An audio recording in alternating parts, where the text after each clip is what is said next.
मंगलाचरण।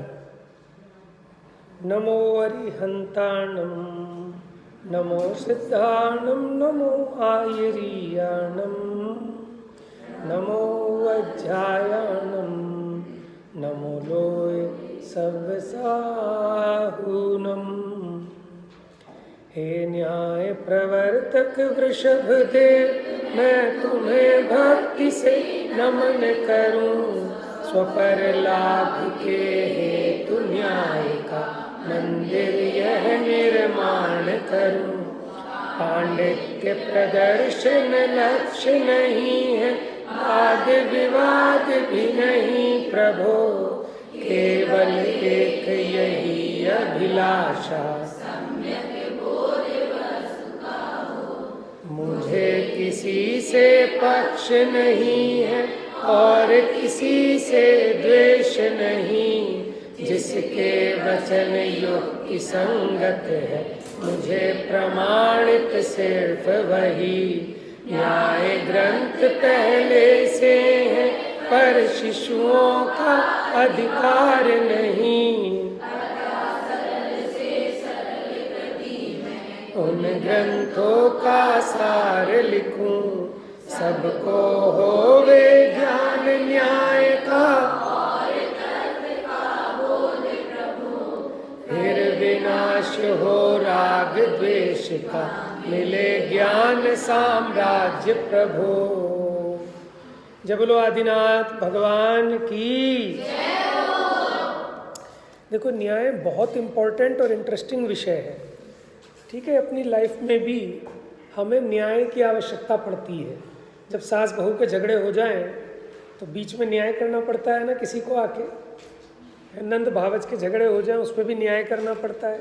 भाई भाई के झगड़े हो जाएं, बहनों बहनों के झगड़े हो जाएं, तो मम्मी को, टीचर को, हर जगह न्याय करना पड़ता है। न्याय से आप क्या समझते हैं? क्या मतलब होता है न्याय करना? अन्याय करना, न्याय करना, बताओ जल्दी। न्याय का मतलब आप क्या समझते हैं अपनी भाषा में?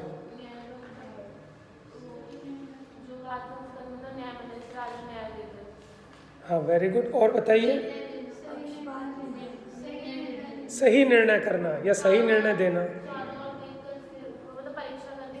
बहुत बढ़िया, भली प्रकार से। ठीक है, हर पक्ष को देखकर परीक्षा करके तब डिसाइड करना, निर्णय करना। बेटा थोड़ा इधर उधर बैठो। देखो, सब मुझे दिखने चाहिए और सबको मैं दिखना चाहिए। कोई छुप के नहीं बैठेगा आगे पीछे। या तो थोड़ा उधर हो या इधर हो। इधर हो, जल्दी, और जल्दी। आप पीछे, और थोड़ा इधर हो जाओ, बस। बेटा क्या लिख रहे हो आप? देखना क्या कर रही है। टाइम वेस्ट है ना, इतना बड़ा लिखा है, अब क्या जरूरत है इस पर लिखने की। देखो, टाइम कम है, काम ज़्यादा करना है। ठीक है, मैं बिल्कुल यहाँ खड़ा करा दूंगा। क्या बताया आपको? लौकिक में जज होते हैं, क्या करते हैं? जज करना। जज करने का मतलब क्या होता है? किसी चीज़ का सही निर्णय करना, है ना, निष्पक्ष होते। इसमें इम्पोर्टेंट बात क्या है? निर्णय करने में क्या लो हम कर देंगे निर्णय, कि ऐसे निर्णय नहीं होता। सभी पक्षों को भली प्रकार बारीकी से देखकर, जांच पड़ताल करके, ठीक है ना, किसी से राग ना किसी से द्वेष। राग द्वेष रहित होना, इसको कहते हैं पक्षपात रहित होना, निष्पक्ष होना। और निष्पक्ष कब हुआ जा सकता है? कि जब आप सारे पक्षों को अच्छे से देख लें। जैसे आपने खाली एक की कंप्लेंट सुनी, ठीक है, एक बच्चे ने आके आपको कंप्लेंट कर दी हमको कि भैया ये जो है ऐसे ऐसे इसने किया, इसने मेरे साथ बदतमीजी की है, ये वो है, और मैं डिसीज़न दे दूं कि 2 दिन के लिए इसका पनिशमेंट ये, इसको भोजन नहीं मिलेगा। ठीक है, तो क्या मेरा ये निर्णय ठीक होगा? बेटा नोट, अभी कुछ नहीं करना है, जब मैं बोलूँगा तब करना है। क्या मेरा ये डिसीज़न ठीक होगा? क्यों? जिससे पूछूंगा, बोलो बेटा क्यों ठीक नहीं होगा? लब्धि।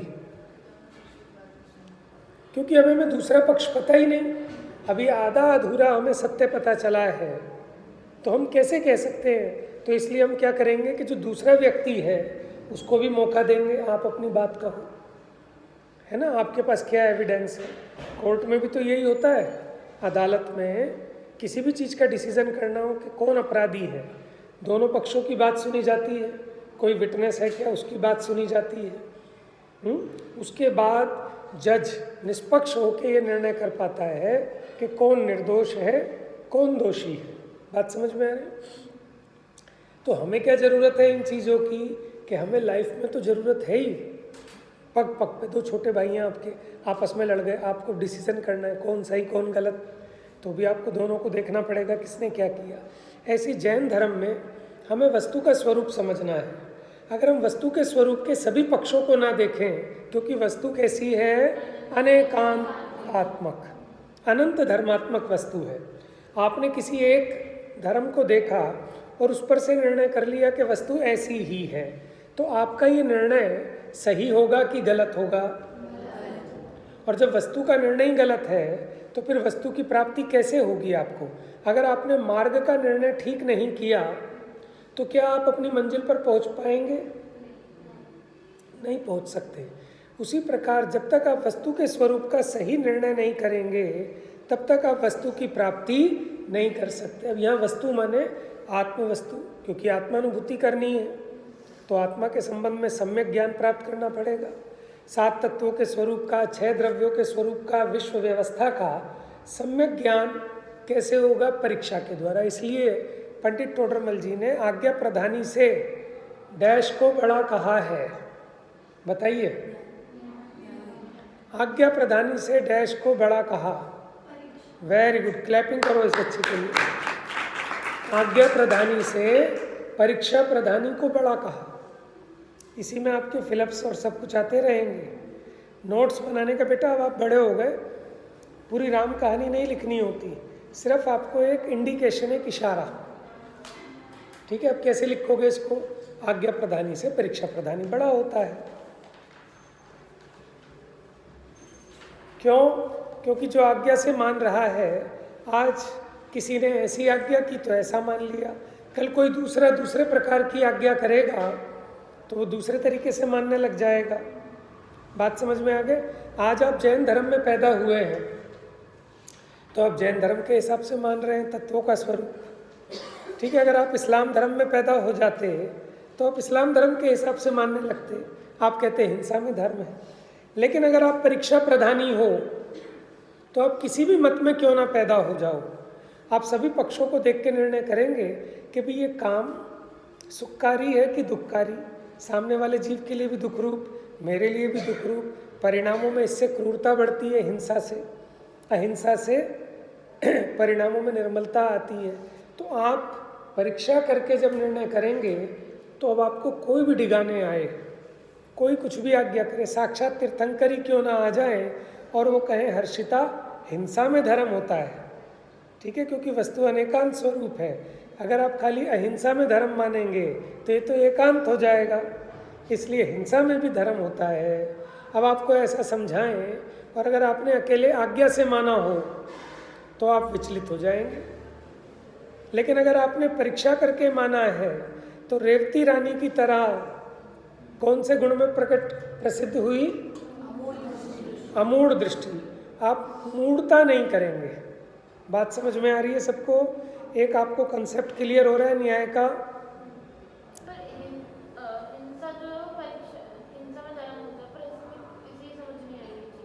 बेटा मैंने ये नहीं कहा, आप किसको समझ में आई ये बात?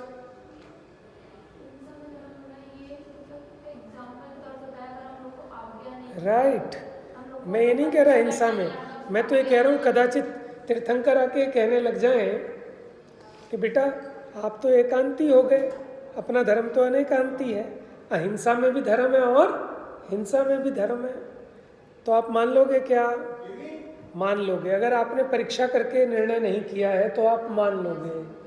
लेकिन जिस प्रकार रेवती रानी ने परीक्षा करके वस्तु के स्वरूप का निर्णय किया था, सम्यक दृष्टि थी, तो भले वो तीर्थंकर का रूप धर के आ गए, देव आया था उनकी परीक्षा लेने, तो भी वो विचलित नहीं, उसने पूरा समुशरण रचाया तीर्थंकर की तरह।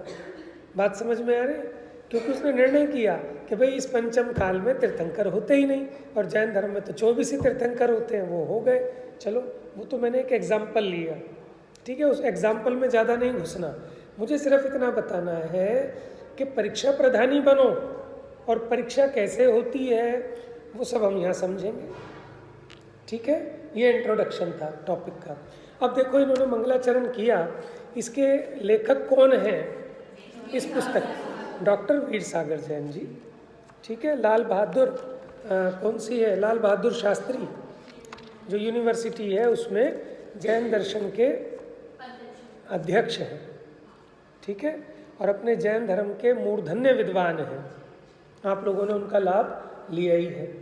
अब कोई पूछे कि पहले से बहुत रचनाएं हैं न्याय के ऊपर, जैसे न्याय दीपिका, परीक्षा मुख सूत्र, है ना, तो आप क्यों लिख रहे हैं? और वो भी बहुत सरल करके बच्चों के लिए लिखा गया एक तरह से, माने जिनका प्रवेश होना हो।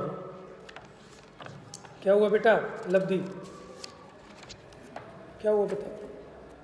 देखो, अपने माइंड को डिस्ट्रैक्ट मत करो, आप उपयोग से सुनेंगे कंसंट्रेट करके तो कम टाइम में ज़्यादा काम होगा, ठीक है। ऐसे बहुत सारे ग्रंथ लिखे आचार्यों ने न्याय को समझाने के लिए, न्याय दीपिका, परीक्षा मुख और प्रमाण मीमांसा, और वो भी बालकों के लिए लिखी। बालक माने उम्र में बालक नहीं, जो अभी ज़्यादा नहीं जानते, बात समझ में आ रही है, उनके प्रवेश के लिए लिखी।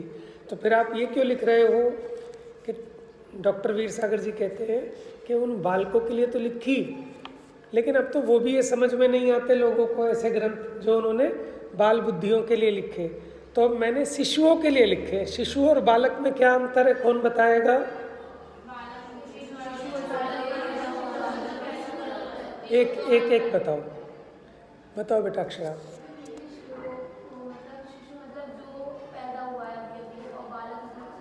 थोड़ा सा बड़ा। शिशु अवस्था कब तक होती है? 3-4 साल तक का शिशु है, 2-3 साल तक का, जन्मने से माने 1-2 साल तक का समझ लो शिशु हो गया।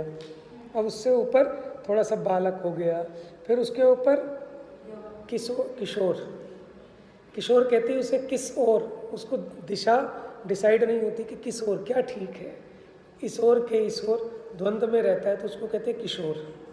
फिर उसके बाद आती है युवा अवस्था, फिर उसके बाद आती है प्रौढ़ अवस्था, ठीक है, फिर आती है अधेड़ अवस्था, फिर आती है बुढ़ापा, ठीक है। तो वो कहते हैं कि पहली क्लास वाले भी नहीं है, तो हम तो नर्सरी वालों के लिए लिख रहे हैं, बल्कि प्री नर्सरी वालों के लिए।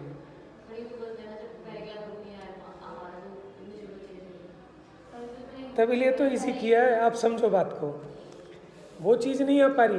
माने वो कह रहे हैं कि पहले से ही इतने आचार्यों ने सरल करके परीक्षा मुख सूत्र लिखा, न्याय दीपिका लिखा, प्रमाण मीमांसा लिखी, ठीक है, बड़े ग्रंथों की बात नहीं कर रहे अभी, उनको और सरल करके ऐसे न्याय दीपिका आदि ग्रंथ लिखे जो कि बाल बुद्धियों के लिए है। तो वो कहते हैं अब आप और क्यों लिख रहे हो कि वो जो बाल बुद्धियों के लिए लिखे हैं, अब बुद्धि इतनी घट गई कि इनको वो भी आराम से समझ में नहीं आते, तो वो और सरलता से समझ में आ जाएं, उसके लिए मैंने उसको और सरल करके लिख रहा हूँ। यहाँ पर प्रश्नोत्तर की शैली में लिख रहा हूँ, तो थोड़ा सा आसान हो जाता है। और इसीलिए अपने मंगलाचरण में उन्होंने लिखा कि शिशुओं के लिए। वो कह रहे हैं सबसे पहले न्याय प्रवर्तक कौन है? वृषभदेव। न्याय प्रवर्तक कौन है? वृषभदेव। यदि आदिनाथ भगवान से हमारे यहाँ 24 की जो परंपरा प्रारंभ हुई, तो पहले सत्य का उद्घाटन आदिनाथ भगवान ने किया इस 24 की अपेक्षा। मैं तुम्हें भक्ति से नमन करूं। अब ये न्याय मंदिर ग्रंथ क्यों लिख रहे हो? स्वपर लाभ के लिए, अपने और पर के कल्याण के लिए। पांडित्य प्रदर्शन लक्ष्य नहीं। कोई सोचे अपनी पंडिताई झाड़ रहे हैं कि मैं बहुत बड़ा विद्वान हूँ, मैं बहुत बड़ा पंडित हूँ, कि नहीं भैया, पांडित्य प्रदर्शन का मेरा लक्ष्य नहीं है। तो फिर वाद विवाद करने के चक्कर में हो क्या? न्याय की बात तो तभी होती है जब वाद विवाद होना हो, कि नहीं मेरे को वाद विवाद भी नहीं करना है, केवल एक ही अभिलाषा है कि सम्यक बोध वस्तु का, माने वस्तु का सम्यक ज्ञान हो जाए। मुझे किसी से पक्ष नहीं है और किसी से द्वेष नहीं। मुझे किसी से राग नहीं, किसी से द्वेष नहीं। जिनके वचन युक्ति संगत है, मुझे प्रमाणित सिर्फ ये है, तर्क सहित है, सत्य है, ठीक है। न्याय की कसौटी पर जिसके वचन खरे उतरे, मुझे वो स्वीकार है।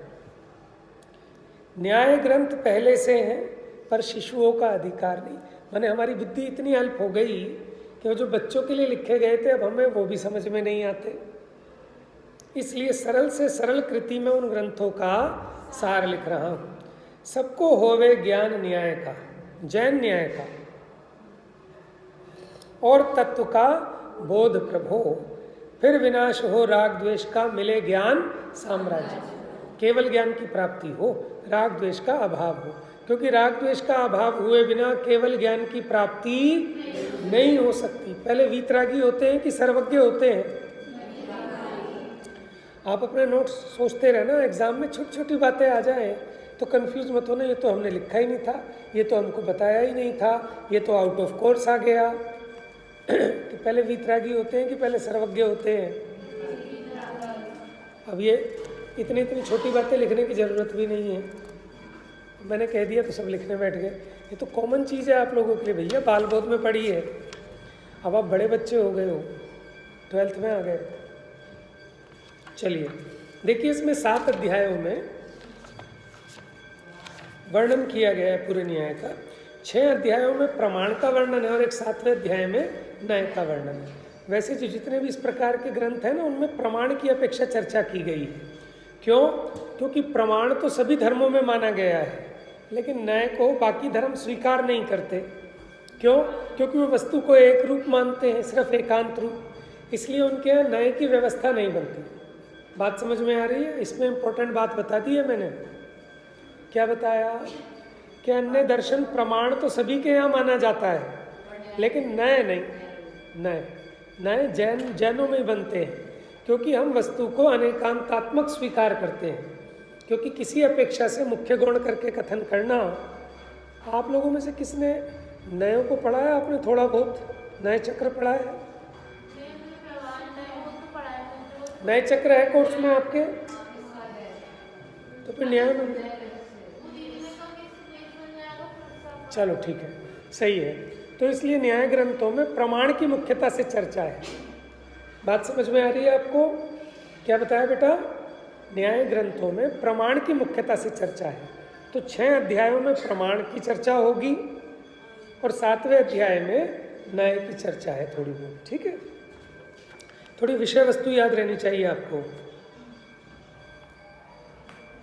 जीवों के दुख का मूल कारण है अज्ञान, और सुख का मूल कारण क्या है? अज्ञान का विनाश, यानी सम्यक ज्ञान। और अब ये सम्यक ज्ञान न्याय के द्वारा ही संभव है। इसीलिए अब यहाँ हम न्याय का जो विषय बोध करेंगे, और उसके बाद 3 उपयोगी परिशिष्ट भी दिए हैं। परिशिष्ट में एक तो जैन न्याय की प्रमुख कृतियाँ कौन कौन सी हैं। जैसे देखो, तत्वार्थ सूत्र, आत्मीमांसा, स्वयंभू स्तोत्र, इनमें न्याय का ही, आप देखो आपने पढ़ा है ना देवागम स्तोत्र, उसमें न्याय की बात है कि हे भगवान मैं आपको क्यों पूजूं। ये तो मायावियों के भी पाए जाते हैं, पढ़ा है ना आपने? क्या ये चंवर आदि विभूति, ये तो मायावियों के भी, देवों के भी पाई जाती है। इसलिए आप महान नहीं हो।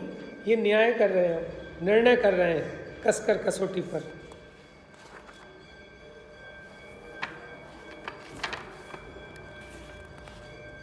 फिर इसमें एक विशिष्ट शब्दानुक्रमणिका, माने डिक्शनरी की तरह कौन कौन से इंपॉर्टेंट कठिन शब्द है, इसमें ग्रंथ और ग्रंथकारों के नाम कौन कौन से है, वो चीज़ है।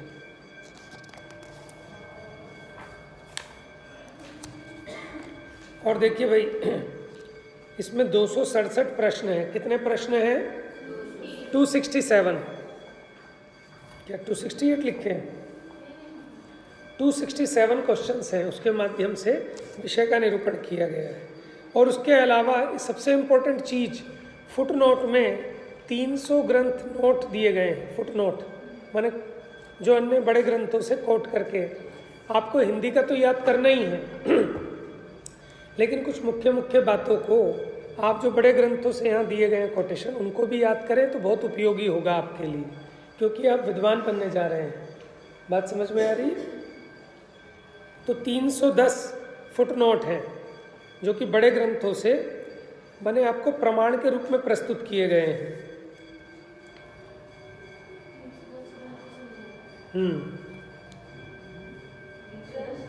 310 टिप्पण हैं, फुटनोट कहते हैं जिसको। देखिए, न्याय विद्या के अनेक पर्यायवाची शब्द हैं, कुछ सुन लीजिए बस आप। जैसे परीक्षा, अन्वीक्षा, आन्वीक्षिकी, युक्ति, समीक्षा, तर्क विद्या, वाद विद्या, पेज नंबर 12 पे है।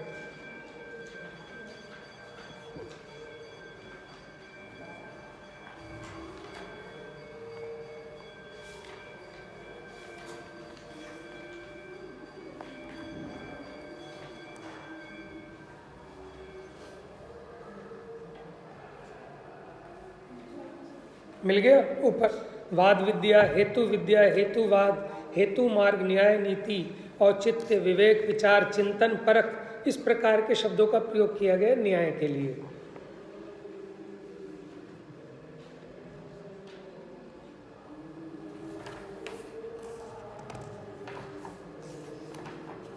हाँ जी, आइए पेज नंबर 17 पे देखिए।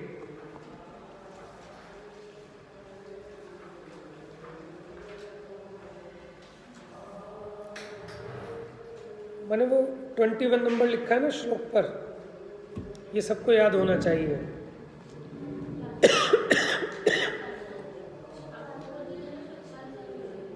हो गई अब तो। पक्षपातो न मे वीरे, न द्वेषः कपिलादिषु, युक्तिमद्वचनं यस्य तस्य कार्य परिग्रह। अब आप बताइए, इसके जैसा कोई छंद आया था मंगलाचरण में? देख के बताइए जल्दी। राइट, जिसके भी तर्क संगत वचन है। बात समझ गए? मुझे किसी से पक्ष नहीं है, मुझे कोई महावीर का पक्ष नहीं है, और मुझे कपिल आदि कौन है? जो बौद्ध मत के हैं, कपिल आदि रचित श्रुत को अभ्यास कुशास्त्र है ना, तो जैसे वो बौद्ध मत है, इनके सबके एक एक प्रवर्तक हुए। कपिल आदि कह के सब लगा लेना, मीमांसक के, नैयायिक के। मुझे उनसे कोई बैर नहीं है। बात समझ गए? मुझे किसी का महावीर का पक्ष नहीं और कपिल आदि से बैर नहीं है। पक्षपातो न मे वीरे, मुझे वीर भगवान का पक्षपात नहीं है। क्या हुआ?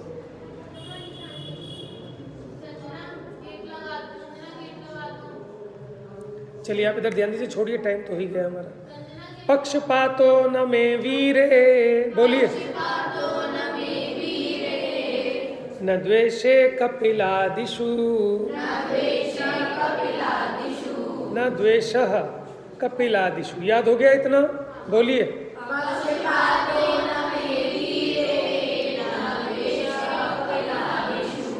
युक्तिमद्वचनं यस्य तस्य कार्यः परिग्रह। समझ गए? पक्षपातो न मे वीरे, न द्वेषः कपिलादिषु, युक्तिमद्वचनं यस्य तस्य कार्य परिग्रह। ठीक है, युक्ति मद वचन हो यस्य, जिसके युक्ति सहित वचन हो, तस्य कार्य परिग्रह, मुझे उसी का ग्रहण करना चाहिए। ये कौन से ग्रंथ में लिखा? ये लोक तत्व निर्णय ग्रंथ है, उसमें आचार्य हरिभद्र सूरी का लिखा हुआ है। ठीक है, ये याद हो गया सबको? तो इस प्रकार के भरे पड़े हैं न्याय ग्रंथों में ऐसे। ये याद रहना चाहिए सबको।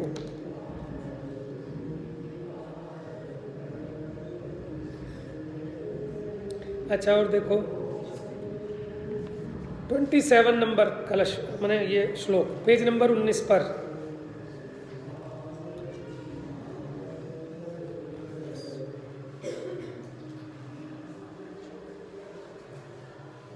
मिल गया?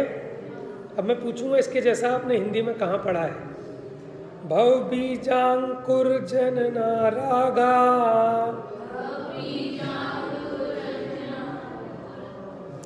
भव बीजांकुर जनना, भव बीज अंकुर माने भव रूपी बीज के अंकुर का जनना माने उसको जनने पैदा करने वाले, रागाद्या राग आदि हैं, क्षय मुपगतः यस्य उसको जिसने नष्ट कर दिया है, ब्रह्मा वा विष्णुर वा हरो, ब्रह्मा हो चाहे विष्णु हो चाहे हरि हो, जिनो वा नमस्तस्मै चाहे जिन हो उनको मेरा नमस्कार हो। ये क्या अनुष्टुप है ना? पढ़ो, कौन पढ़ता है? बढ़िया, आर्य छंद है। अच्छा, भव बीजांकुर जननाना, भव बीजांकुर जननारा,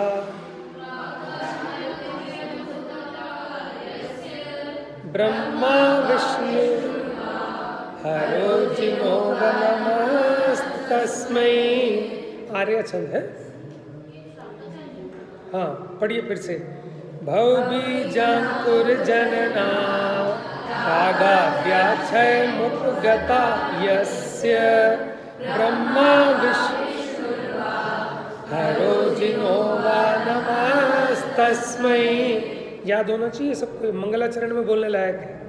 अब बताएगा कोई मुझे इसका हिंदी में कहीं आपने पढ़ा हो? बताइए क्या है? नहीं, और कौन बताएगा?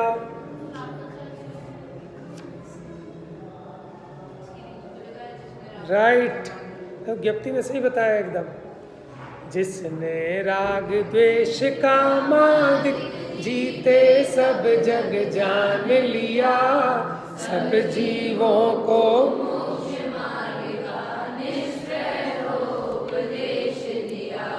बुद्ध वीर जिन हरि हर ब्रह्मा, भक्ति भाव से प्रेरित हो यह। किस में लिखा है? क्या है ये? मेरी भावना। किसने लिखी है ये? हाँ, पंडित जुगल किशोर जी मुख्तार ने, बहुत अच्छे विद्वान हुए, करणानियों के, बहुत बढ़िया, ग्रेट। देखिए, तो आपको ये तो याद होगी ना मेरी भावना? तो आई ना वही लाइन, माने चाहे अब उनको बुद्ध कहो, वीर कहो, ब्रह्मा कहो, हमें उससे कोई राग द्वेष नहीं है। जिसके भी जो भी वीतरागी हो, सर्वज्ञ हो, हितोपदेशी हो, हम उसको नमस्कार करेंगे। ठीक है, एक बार फिर पढ़ते हैं। भव बीजांकुर जनना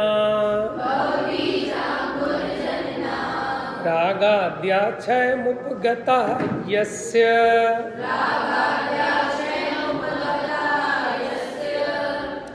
ब्रह्मा वा विष्णुर्वा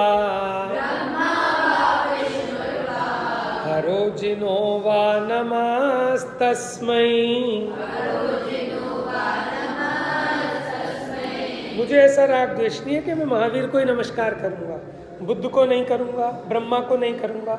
अरे भैया, जिसने भी भव बीज का जो अंकुर है उसको पैदा करने वाले रागादि को नष्ट कर दिया, अब चाहे वो ब्रह्मा हो, विष्णु हो, हरि हो या जिन हो, कोई हो, मुझे उससे राग द्वेष नहीं है, मैं उसको नमस्कार करूंगा। ये सियादवाद मंजरी, ठीक है, ग्रंथ है अपना न्याय का, उसमें आया है, नीचे फुटनोट में लिखा है नाम।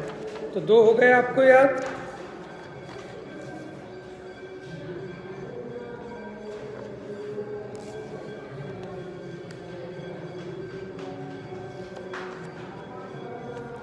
आइए पेज नंबर 27, प्रथम द्वार। न्याय किसे कहते हैं? सबसे पहला प्रश्न है न्याय। देखो लिखने की ज़रूरत नहीं है, आप पेंसिल से इसी में अंडरलाइन कर सकते हैं, लिख सकते हैं, ठीक है। आपको समझना है, अच्छे से समझेंगे तो ऑटोमेटिक याद रहेगा। बात समझ रहे हैं आप? जिसके द्वारा वस्तु स्वरूप का सम्यक ज्ञान हो उसे न्याय। तो आपने तो कहा था निर्णय हो, अरे सम्यक ज्ञान हो निर्णय हो एक ही तो बात है। तो जिसके द्वारा वस्तु स्वरूप का सम्यक ज्ञान हो उसे न्याय कहते हैं। बेटे लिखने की जरूरत नहीं, सुनना बस। पहला पॉइंट याद हो गया सबको? बताइए जल्दी से, सबसे पीछे। वस्तु स्वरूप का, राइट। दूसरा पॉइंट देखते हैं, वस्तु स्वरूप का सम्यक ज्ञान किसके द्वारा होता है? सूत्र याद है इसका कोई? प्रमाण नय रधिगमः, कि प्रमाण और नयों से अधिगम होता है किसका? ऊपर जो बताए सम्यक दर्शन ज्ञान चारित्राणि मोक्ष मार्गः जीवा जीवाश्रव बंध संवर निर्जरा मोक्षास्तत्वम, इन सबका सम्यक ज्ञान किसके द्वारा होता है? नय और प्रमाण से। तो पहला पॉइंट क्या था? जिसके द्वारा वस्तु स्वरूप का सम्यक ज्ञान हो उसे, और वस्तु स्वरूप का सम्यक ज्ञान किसके द्वारा होता है? इसलिए नय को प्रमाण नय स्वरूप कहा गया है। प्रमाण नयात्मको न्यायः, बोलिए। ये याद हो गया? क्या सूत्र है? प्रमाण नयात्मको न्याय। न्याय कैसा है? प्रमाण नयात्मक है, प्रमाण और नयमयी है। प्रमाण और नयों के द्वारा ही तो वस्तु स्वरूप का ज्ञान होता है ना? तो जिसके द्वारा वस्तु स्वरूप का ज्ञान हो उसे न्याय कहते हैं। और वस्तु स्वरूप का ज्ञान किसके द्वारा होता है? प्रमाण और नयों के द्वारा। इसलिए प्रमाण और नय ही क्या है? न्याय है। बात समझ में आ गई? याद हो जाएगा? ये छोटे छोटे सूत्र तो आप याद रखोगे, नहीं तो आपका विद्वत्पना क्या रहेगा फिर? प्रमाण नयात्मको, तो ये परिभाषा किसने दी है? देखिए नीचे फुटनोट में आप देख सकते हैं, मिल जाएंगे बहुत सारी परिभाषाएं।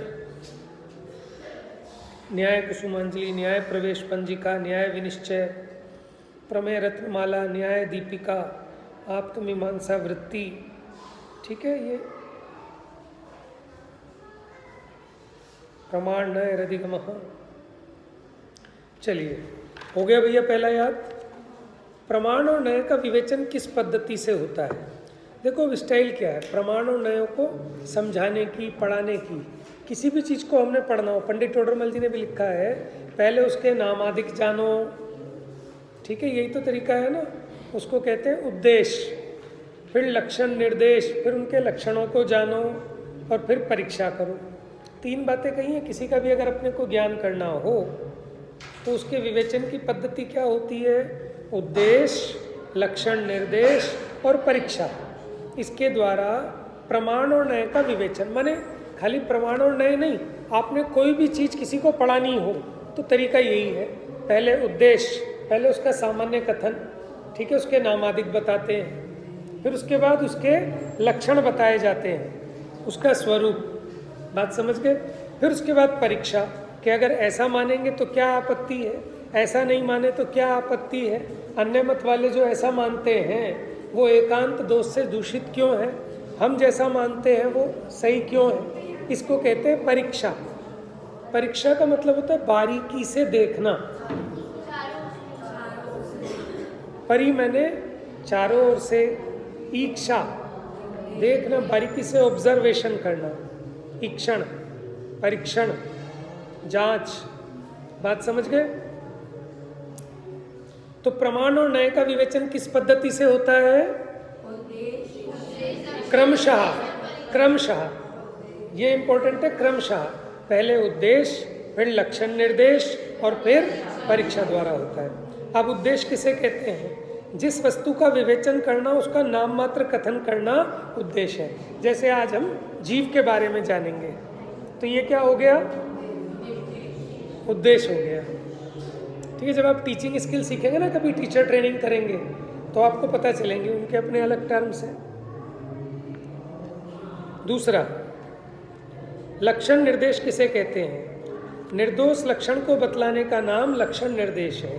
किसी भी चीज़ की पहचान उसके लक्षण से होती है ना, बिना लक्षण के कैसे पहचानेंगे। जैसे हम कहें कि पशु कौन होता है, चलिए आज हम पशु के बारे में पढ़ेंगे। अब कैसे पहचानेंगे पशु कौन होता है? जिसके 4 पैर होते हैं, पूंछ होती है, तो इसे क्या कहेंगे? लक्षण निर्देश।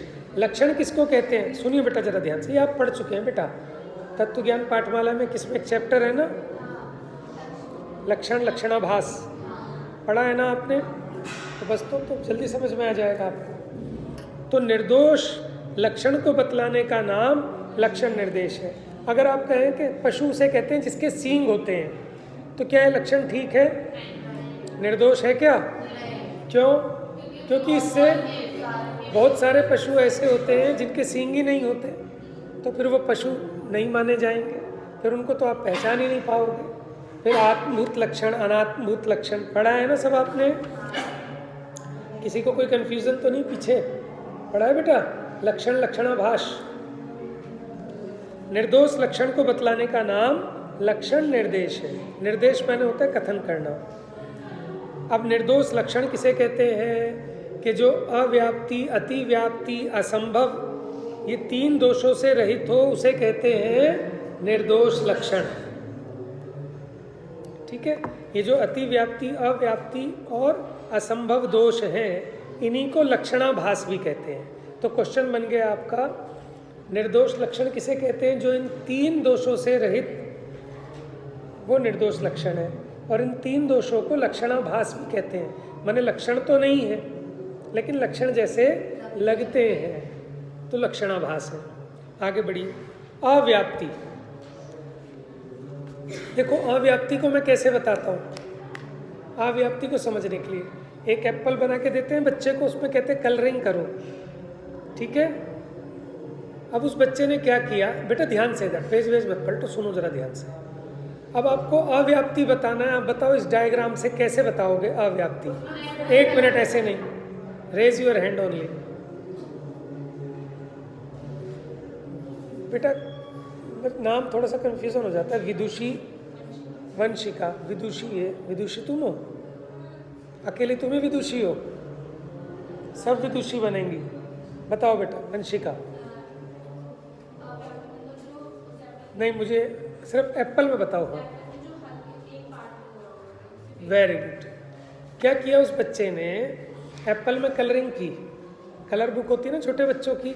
अब उसने कलर ऐसे किया कि एप्पल पूरा नहीं भरा, थोड़ा रह गया, उसके एक देश में ही पाया गया। पूरे में रेड कलर नहीं किया उसने, थोड़ा थोड़ा खाली छूट गया। ज्ञान समझ में आया? बच्चे मिस्टेक करते हैं ना। अच्छा, कुछ बच्चे ऐसी मिस्टेक करते हैं, एप्पल को तो भर देते हैं, उसके बाहर भी भर देते हैं कलर। कौन सा दोष हो गया? माने जो आपका लक्ष्य था वो एप्पल था और लक्षण था रेड। अब वो रेड कलर पूरे सेब में तो पाया जाए, लेकिन सेब से बाहर कहीं ना पाया जाए, तो वो होगा निर्दोष लक्षण, ठीक है। लेकिन लाल तो टमाटर भी होता है, इसलिए जो लाल हो वो सेब है, ये तो ठीक नहीं है। तो बताओ, अगर कोई कहे कि जो लाल है वो सेब है, कौन से दोष से दूषित है? ओहो, अब एप्पल ये छोड़ दो, उदाहरण एग्जाम्पल। अतिव्याप्ति है। क्यों भाई? 1 मिनट, ज्ञायक बताएगा बेटा। घबराना नहीं, बिल्कुल भी घबराना किसी को नहीं है, ये तो क्लास है, खुल के बोलना है। गलत बोलो तो भी, सही बोलो तो भी, क्या दिक्कत है? हाथ नीचे करो। हाँ बेटा, समझ में आ रहा है कुछ इधर? बताओ फिर। हाँ हाँ, क्या पूछा था अभी? बताओ बेटा, अभी हाथ खड़ा किसने किया था? हमने पूछा कि जो लाल है वो एप्पल होता है, एप्पल का लक्षण क्या बनाया? लाल। तो अब ये लक्षण ठीक है कि गलत है? क्यों गलत है? कौन से दोष से दूषित है? बात समझ में आ रही है बेटा? पढ़ लेना, एक चैप्टर है लक्षण लक्षणाभास, किसमें? तत्व ज्ञान पाठमाला 2 में, 3 तो है ही नहीं। बना देंगे, आप विदुषी बन जाओ फिर बना देना। ठीक है। अच्छा, जिस बच्चे ने, अच्छा अगर हम ये कहें, अब आपने कहा अतिव्याप्ति, लेकिन अब मैं तर्क देता हूँ कि कुछ एप्पल ऐसे भी होते हैं जो लाल नहीं होते, हरे होते हैं, तो कौन सा दोष हो गया? अव्याप्ति, क्योंकि सभी एप्पल लाल नहीं पाए गए, पीले भी होते हैं, हरे भी होते हैं। बात समझ में आ गई? और कोई कहे कि एप्पल कैसे रंग का, असंभव दोष बताना है। वाइट तो मिल जाएगा आपको, ब्लैक नहीं मिलेगा, सड़ जाएगा तो ब्लैक हो जाएगा।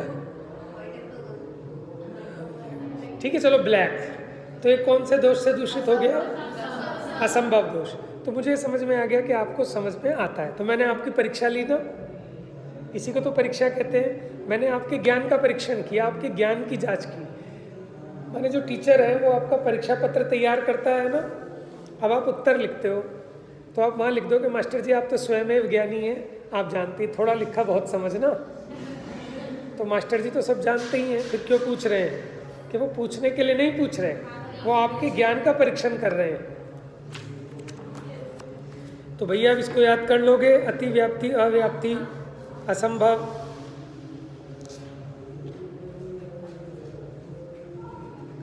फिर लक्षण दो प्रकार के होते हैं, आत्मभूत और अनात्मभूत। जो वस्तु में मिला हो वो है आत्मभूत, और जो वस्तु में तो नहीं मिला उससे अलग पाया जाए वो कौन सा लक्षण है? जैसे टोपी वाले हमारे दादाजी हैं, तो दादाजी का लक्षण क्या बनाया? तो ये आत्मभूत लक्षण होगा कि अनात्मभूत? अनात्मभूत। डंडी वाले, डंडी वाले कौन थे? नेताजी जो डंडी लेके चलते थे, डांडी मार्च करते थे, गोल चश्मा पहनते थे, तो ये लक्षण बनाया, लेकिन ये लक्षण अनात्मभूत है, जो वस्तु में नहीं मिला हुआ है, वस्तु से अलग है। क्योंकि अभी डंडी रख दी तो आप कैसे पहचानोगे कौन बाबा जी है? टोपी उतार दी तो आप पहचान ही नहीं पाओगे। बात समझ में आ रही है? ये नए बच्चे आए हो बेटा, ये कौन सी क्लास के हैं? लास्ट ईयर आए थे एडमिशन, अब 9th में आ जाएंगे।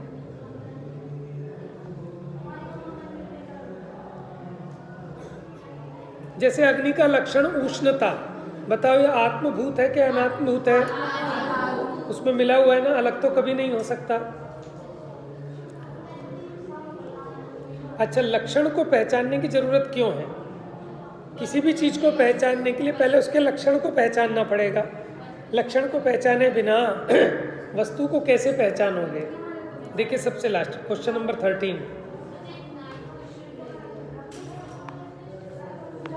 अरे क्या जरूरत है, बता तो दिया लक्षण। अच्छा ये आ गया ना नीचे, ठीक है, उससे दोनों रिलेटेड है, 9th और 13th।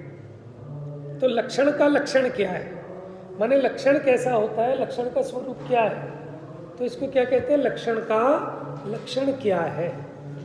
ठीक है बेटा, देखो परस्पर मिली जुली अनेक वस्तुओं में से एक अभीष्ट वस्तु को अलग कर देने वाले हेतु को लक्षण कहते हैं। यानी बहुत सारी चीजें मिली जुली हैं, अब हमें उसमें से कोई एक चीज अलग छांटनी है, तो आप कैसे छांटोगे? जैसे बहुत सारी दालें मिला के दे दी बच्चे को, अब उसको कहा कि बेटा अरहर की दाल निकालो, कैसे निकालेगा? पहले उसे जानना जरूरी है कि अरहर की दाल का लक्षण क्या होता है। तो आपको हम लक्षण की पहचान कराएं, लेकिन पहले तो बताएं कि लक्षण का लक्षण क्या होता है। बात समझ में आ रही है? तो लक्षण का लक्षण क्या है कि जिसके आधार पर अनेक मिलीजुली वस्तुओं में से अपनी अभीष्ट वस्तु को जिस चिन्ह के द्वारा, जिस हेतु के द्वारा अलग पहचाना जा सके, उसे लक्षण कहते हैं। जैसे अग्नि का लक्षण उष्णता, और वो लक्षण उसमें तो पाया जाए लेकिन अन्य किसी में न पाया जाए, यानी अतिव्याप्ति, अव्याप्ति, असंभव दोष से रहित होना चाहिए। यही 13 में बताया कि क्या आवश्यकता है कि अनेक मिलीजुली वस्तुओं में से एक अभिष्ट वस्तु को, अभिष्ट वस्तु का समीचीन ज्ञान हो सकता है, अन्यथा नहीं। यह जीव अनादि, माने लक्षण के द्वारा ये जानकारी हो सकती है आपको, क्योंकि वस्तुएं अनेक प्रकार की हैं जगत में, तो उसमें से आत्म वस्तु कौन है तो आपको जगत में किसी भी चीज़ की पहचान करनी हो, पहले उसको पहचानने का चिन्ह जानना पड़ेगा। तो उसकी पहचान का जो चिन्ह है उसी को क्या कहते हैं? लक्षण कहते हैं। अब परीक्षा किसे कहते हैं? बस ये 2 प्रश्न और कर लेते हैं। परीक्षा किसे कहते हैं? परस्पर विरुद्ध अनेक युक्तियों की, अभी इनकी क्लास है क्या बेटा? अभी क्लास है? चलिए बेटा, आपका तो हो गया टाइम, बस 2 मिनट में छोड़ दो। परस्पर विरुद्ध अनेक युक्तियों की प्रबलता एवं दुर्बलता का निर्धारण करने के लिए सावधानी पूर्वक जो विचार किया जाता है उसे परीक्षा कहते हैं। याद कर लेना। देखो, जज यही करता है ना। अब उसके सामने अनेक अनेक युक्तियां प्रस्तुत की जाती हैं, है ना। एक प्रोसिक्यूशन का वकील होता है और एक वो जो आरोपी उसका वकील होता है। तो वो दोनों अपनी अपनी युक्तियां बताते हैं कि नहीं ऐसा है, कि नहीं मिलॉर्ड ऐसा है, कि नहीं ऐसा है, कि नहीं। आप नाटक भी करते हो ना, निमित्त उपादान का, पुण्य पाप का। तो उसमें युक्तियां प्रस्तुत की जाती हैं, तर्क दिए जाते हैं और फिर जज उनको बारीकी से विचार करता है कि कौन सी युक्ति सबल है, कौन सी दुर्बल है, निर्बल है। तो उसके आधार पर जो विचार किया जाता है उसे क्या कहते हैं? परीक्षा कहते हैं। परीक्षा का क्या महत्व है? सत्य और असत्य अर्थ का निश्चय, कि क्या सही है और क्या, इसका निश्चय परीक्षा के बिना नहीं हो सकता। क्योंकि जो बिना परीक्षा के है उसको असत्य भी सत्य की तरह प्रतीत होता है। इसी को सिंपल भाषा में कहते हैं दूध का दूध और पानी का पानी। तो उसके लिए क्या करते हैं कि चलो एक ट्रिक करते हैं। बहुत सारी कहानियाँ पढ़ी होंगी आपने पहचानने के लिए कि चोर कौन है, पकड़ना था ना। तो राजा ने क्या कहा, मंत्री ने कहा कि लो, चारों चोरों को डंडियाँ दे दी एक बराबर साइज की, कि जो चोर होगा कल तक उसकी डंडी डबल हो जाएगी सुबह तक। बात समझ गए आप? तो उसने परीक्षा की ना। अब आ गए अगले दिन चारों के चारों, एक बंदे की डंडी आधी पाई गई। बात समझ गए आप? क्योंकि उसने सोचा अरे सुबह तक डबल हो जाएगी ना, मैं इसको पहले ही आधी तोड़ देता हूँ, तो बढ़ेगी भी तो बढ़ के पूरी हो जाएगी। तो उसने आधी तोड़ दी, तो पकड़ा गया। समझ में? चोर की दाढ़ी में तिनका, कि जिसने चोरी की होगी उसकी दाढ़ी में तिनका होगा। अब जो चोर तो फटाफट अपनी दाढ़ी ऐसे देखने लगा। बात समझ गए? तो पकड़ा गया। तो आपने परीक्षा की तभी तो न्याय कर पाए। परीक्षा के द्वारा शीघ्र ही सत्य असत्य का विवेक हो जाता है। इसलिए परीक्षा के द्वारा ही वस्तु का ग्रहण करने चाहिए। लौकिक में भी परीक्षा का बहुत महत्व माना जाता है। अब अपना इंट्रोडक्शन पूरा हो गया। न्याय समझ गए किसे कहते हैं? बताओ जरा।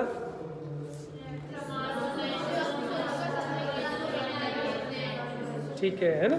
फिर हमने लक्षण, उसके विवेचन की पद्धति में 3 बातें देख ली, उद्देश्य, लक्षण, निर्देश और परीक्षा। और हमने परीक्षा का मतलब भी समझ लिया, लक्षण का लक्षण भी समझ लिया, 3 दोष भी समझ लिए। ये तो सब आपका पढ़ा हुआ है ना। तो अब क्वेश्चन नंबर 16 से कर लेंगे, लेकिन ये 15 तक के प्रश्न सबको याद होने चाहिए।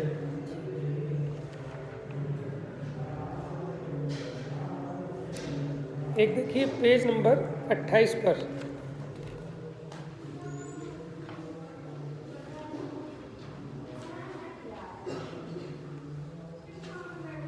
और उसके पहले पेज नंबर 27 पर। 27 पर देखिए फुटनोट में ख पॉइंट नंबर ख, इसको अंडरलाइन कीजिए। नए प्रमाणात्मको न्याय, मिल गया, प्रमेय रत्नमाला से लिया गया है ये। न्याय प्रमाणात्मको न्याय, अंडरलाइन कर लो बेटा, अंडरलाइन करो बुक में अपनी जल्दी से पेंसिल से। नीचे ख पॉइंट और प्रमेय रत्नमाला, उसको अंडरलाइन करो, ग्रंथ का नाम।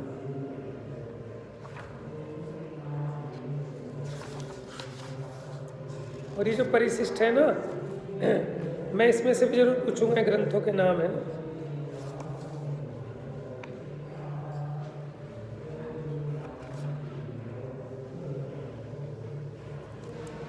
चलिए अब आइए अगले पेज पर।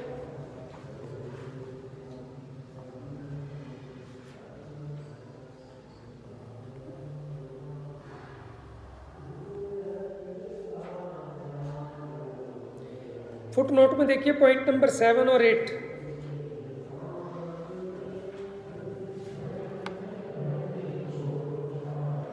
लक्ष्यैक देश वृत्ति व्याप्तम,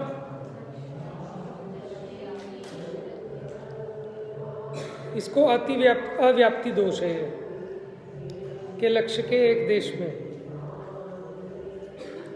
ठीक है, जो आपकी परिभाषा थी ना अव्याप्ति किसे कहते हैं,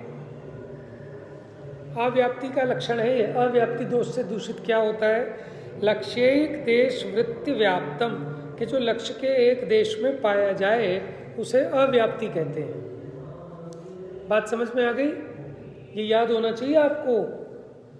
ठीक है, कहाँ लिखा, न्याय दीपिका में। तो जब अगर मैं पूछूंगा आपसे कि अव्याप्ति किसे कहते हैं, तो आप ऐसे स्टार्ट करेंगे कि न्याय दीपिका के अनुसार लक्ष्यैक देश वृत्ति व्याप्तम, अर्थात जो लक्ष्य के एक देश में पाया जाए उसे अव्याप्ति कहते हैं। लक्ष्य वृत्ति व्याप्तम, लक्ष्य में भी पाया जाए, और लक्ष्य किसे कहते हैं, जिसका हम लक्षण खोज रहे हैं, जिसकी हमको पहचान करनी है, वो तो है लक्ष्य, और उसके अलावा बाकी सब हो गए अलक्ष्य।